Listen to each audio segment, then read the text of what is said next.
Samsung មកគ្រឿងនេះបញ្ហាងឹតភ្នែកបងប្អូនងឹតភ្នែកនេះគឺបានន័យថាកាមេរ៉ាវាថតអត់ចេញទេយើងចូលទៅតេស្តទៅកាមេរ៉ាគឺបើកាមេរ៉ាទាំងមុខទាំងក្រោយអត់ចេញដែលម្ចាស់គាត់ថាទ្រាំប្រើយូរហើយបងអើយថតអីក៏មិនកើតដូចមនុស្សងឹតភ្នែកចឹងចង់បើកកាមេរ៉ាទៅថតគេក៏ថតអត់កើតថតមុខខ្លួនឯងក៏ថតអត់កើតទាំងមុខទាំងក្រោយគឺកាមេរ៉ាហ្នឹងអត់ចេញតែម្ដងអញ្ចឹងខ្ញុំឃើញវីដេអូបែងរដងឃើញបែងធ្វើអញ្ចឹងបែងអាចជួយធ្វើខ្ញុំបានអត់អញ្ចឹងក៏ខ្ញុំប្រាប់ទៅគាត់វិញដែរថា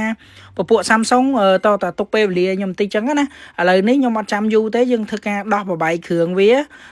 ដើម្បីធ្វើការបង្ហាញទៅបងប្អូនថាអាងឹតភ្នែកហ្នឹងមកពីអីយើងជួសជុលរបៀបមិនចឹងណាអញ្ចឹងឥឡូវនេះខ្ញុំចាប់ផ្ដើមដោះកាមេរ៉ាវាចេញ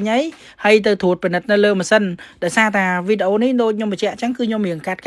អញ្ចឹងខ្ញុំបង្ហាញត្រឹមតែកន្លែងដែលខូចខ្ញុំរកឃើញណានេះគឺជា chip អ៊ីសេកង់ដង់អ៊ីសេមួយគ្រាប់នេះដែលវាមានបញ្ហាខូចណាអញ្ចឹងយើងធ្វើការលើកវាទុកម្ដុំដើម្បីផ្លាស់ប្ដូរជាប្រភេទអ៊ីសេស៊ីនវិញដែលពាក់ព័ន្ធជាមួយនឹង chip កាមេរ៉ាណាអញ្ចឹងយើងធ្វើការ clean សម្អាតមិនខ្ញុំលើកចេញណាអញ្ចឹងទីទៀតយើងធ្វើការផ្លាស់ប្ដូរថ្មី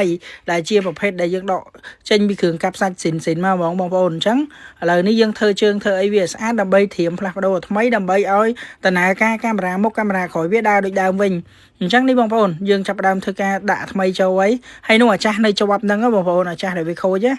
នេះឥឡូវផ្លុំទៅប៉ើងបាត់ហើយអញ្ចឹងឥឡូវយើងដាក់ចូលទៅគឺរួចរាល់ហើយបានន័យថានេះអាចាស់បានន័យថាដំណើរការវិញហើយកាមេរ៉ារបស់គាត់អាចនឹងចេញទាំងមុខទាំងក្រោយប្រើដូចដើមវិញហើយខ្ញុំក៏ចាប់ផ្ដើមធ្វើការកាត់វីដេអូបង្ហាញនៅពេលដែលយើងធ្វើហើយបងប្អូនអញ្ចឹងឥឡូវកាមេរ៉ាទាំងមុខទាំងក្រោយគឺដើរដូចដើមវិញហើយ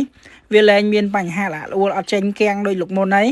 អញ្ចឹងបានន័យថាឥឡូវនេះកាមេរ៉ាវាគឺដូចដើមហើយបងប្អូនគឺច្បាស់តែងហ្មងណាទាំងមុខទាំងក្រោយទាំង zoom គុណ10គុណ20ស្អីហ្នឹងគឺខ្ញុំបានឆែក